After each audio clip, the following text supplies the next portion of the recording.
Hi guys, my name is Alexis and I'm 26. I'm a part-time reseller through ThredUp, Facebook Marketplace, Mercari, now Poshmark for the last month. I'll be telling you about how I make $200 a month selling through Plato's Closet. To me, this is fast cash and this is not a full-time thing. This is just a side hustle. I haven't seen other videos like this. I've seen a lot of tutorials about how to sell to Plato's Closet and what sells at Plato's Closet. But for me, in my opinion, each region of the United States has different style. Each of the buyers at Plato's Closet have different biases. So this is just a guarantee that you will make money. I can't tell you how much you'll make, but if you keep at it, you'll get to know your store and you'll be able to make about $200 like I do, just going, once or twice a week.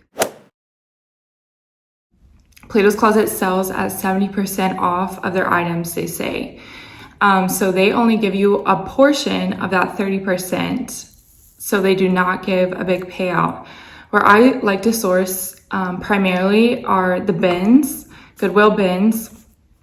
Dollar Day, if your Goodwill has Dollar Day, but if you don't have a Goodwill that has bins or Dollar Day, or you're just not able to go out and get that, I would say try to get a Goodwill blue box. There's a 10 for 10 box, $5 shipping. I do that every Friday at 6 p.m. I can put the link below. If you get one of those boxes, these are great for selling to Plato's Closet and to other places like ThredUp. You never know what you're gonna get. They're a mystery box, but each item is $1.50. And on the last Goodwill blue box, I did not record it. Usually they're like boring things, but I got a Versace bag that I'll put here.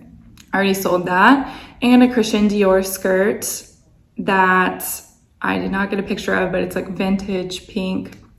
I sold that to Buffalo Exchange. Plato's Closet does buy men's and women's usually. Pay low for your items that you're selling. I would even go to say nothing more than $2 for any item. No matter if you think it's cute, if you think it's trendy, no more than $2 per item. They say that they sell things 70% off. A hack is they don't know how much these items are. They're not keeping track. They're not looking it up. They buy and sell so many clothes. Unless they know the original retail price, they don't know. So it could be something like they think it's more expensive and you literally paid, 50 cents for it. Take the date tags off. A lot of the newer clothes have a date tag. If you look, especially in Forever 21 items, H&M, Target, those things, if you look at not the top tag, the bottom tag, it will have a tiny tag that will say like spring 2017. They want things that are 2 years old and less. But if you cut out that tag, how will they know? Don't take anything with rips or holes. Of course, you don't want to buy that. No one else wants to buy that unless it's like a designer item. But again, they're not really looking for the designer items. They're looking for trendy items. I mean, if it's designer and trendy, whatever. Take all clearance tags off. I've seen people send things into consignment shops and to Plato's Closet with the clearance tag still on. That just baffles me because I'm like, you could have just raised your payout by 50% if you had just taken off that clearance tag that you got from Target or wherever. I sometimes go as far as taking the actual price tag off. If it's a dress or something that looks more expensive than the tag would say, I just take that tag off, leave the other tag on. Like sometimes, it has like double tag, or just, rip the price off because they might think, oh, this retails for a higher price and give me a higher payout. Just use discernment with that. You'll see. You can call ahead about what they're accepting, but I usually don't do that just because they usually just keep items that they like, their bias. Each of us has a bias of what is stylish and what's not. So they're only buying like what their store wants and what their store needs, or what they want and what their store needs. So each person has a different style. Put everything into a bag, not into a box or bin. I would say a nicer bag, a reusable bag. They'll give you your bag back. I usually take the blue IKEA bags.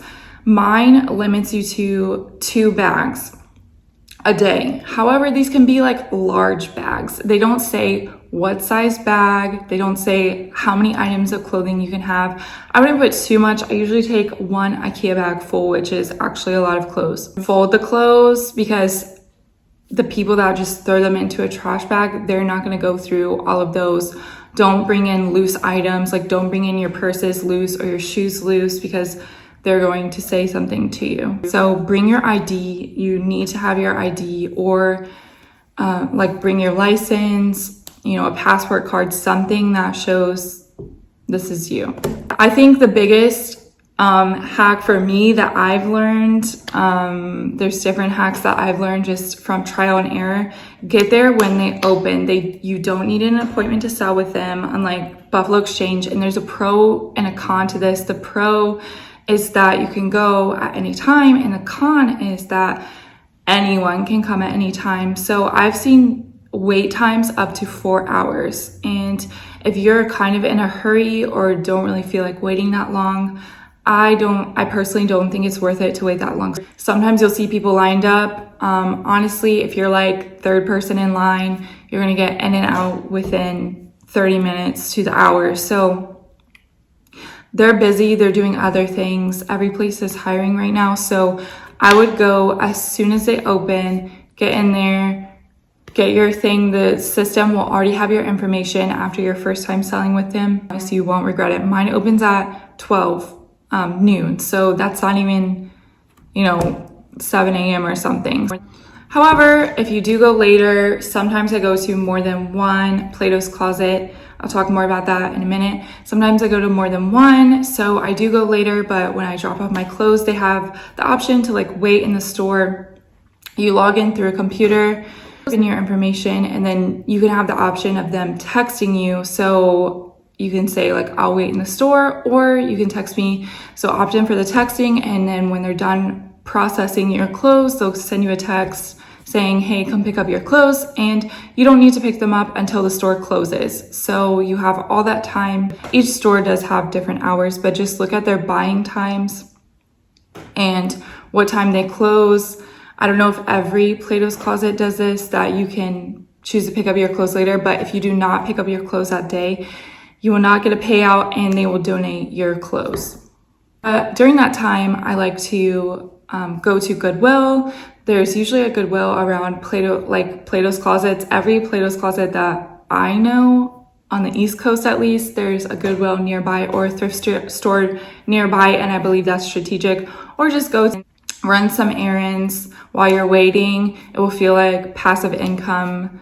I would not recommend waiting around in the store. Sometimes the estimated processing times are different, so take my word, go do something. If you live close, just go back home. I, do several things. Also, both of the Plato's Closets that I am a regular at, there's a Once Upon a Child beside it, and I usually drop off my stuff at Plato's, then drop off stuff at Once Upon a Child, run some errands, and come back and get my clothes from both, because they're owned by the same people. It's the same system. I can do a tutorial about Once Upon a Child later. Okay, once you drop off your clothes, they'll give you a 10% off coupon that has your bag number on it. Keep that coupon, or your ID. Like, you don't need to say that coupon, but it's actually 10% off of your entire order. So you can also source at Plato's Closet. Sometimes you can find a gym, but for me, it's just, like I said, lower end brands that I'm not really looking to sell. So they are looking for trendy things or things that are newer.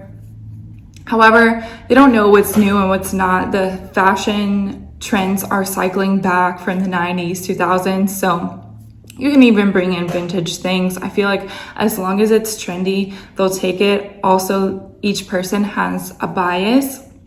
So here's where the hack comes in and how I really start making money. So when you go to pick up your clothes, they'll say, oh, like, here's a clothes we accepted. They don't really let you look through it, but if you ask, they usually let you look through it if you're not, annoying. But don't, I don't know if I mentioned this before, don't take anything sentimental to them because you'll be highly disappointed by the payout. I know that you will be disappointed. Don't bring anything that you're attached to, anything that you know you can sell on your personal platforms. I would not do any of that because you will be upset. These are just clothes that are fast flip from the bins or from Goodwill, Blue Box, fast flips. When they give you your clothes back, they usually say, oh, we didn't accept these because we have too many sweaters. Some of these items are outdated. We have too many men's shorts, whatever they have, you know, they'll tell you what they're not looking for. Usually at that part, I just nod and smile because I'm like, okay, thank you. You know, they give you your payout in cash. What I do is I take my clothes to another Plato's Closet or I take them back. The buyers are not skilled buyers. They are literally trained by Plato's Closet. I've seen them as young as 15 years old. They're teenagers. They're constantly coming in and out. They see so many clothes. They can't remember who they bought what from, you know, and they're just looking to buy what they think is cute. So I just bring the same clothes back over and over, and eventually the clothes get bought out by that Plato's or a different one. Like I said, each person buying has their own bias. Just if you think it's cute, keep taking it back. It'll eventually be sold. They might start recognizing you, say like, oh, that's that girl that comes in, you know, every Tuesday. However, they're not tracking how much you spend. I mean, how much you're selling. They're not tracking how often you go, and they're not tracking which Plato's Closets you go to. So you can go to 2 in one day. You just can't go back to the same one in the same day. Also, if you have a friend with you and you have more than you want to sell, take your friend with you, have your friend have that under their license. Nothing's going to be under their name. They don't have to pay for anything. Just give them your bag, you know, your friend, their bag, or your boyfriend, girlfriend, whoever it is, your mom, and have them do it and just go back in at the same time, pick it up later if you guys are both out running errands. And you'll get double the clothes processed. When they start recognizing you, please be nice to them so they'll keep buying from you. You'll kind of recognize once you go often to your Plato's once or twice a week, you'll recognize, okay, this is what my region buys.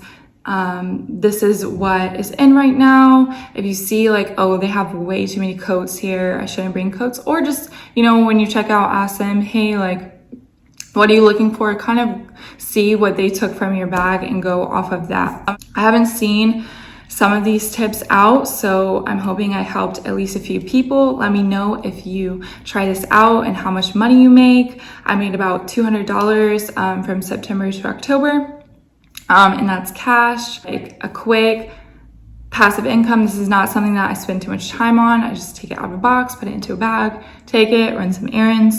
I plan on doing some experiments to prove some of these theories to you guys about them buying things they already passed on. This video, please comment and subscribe, and I'll see you later.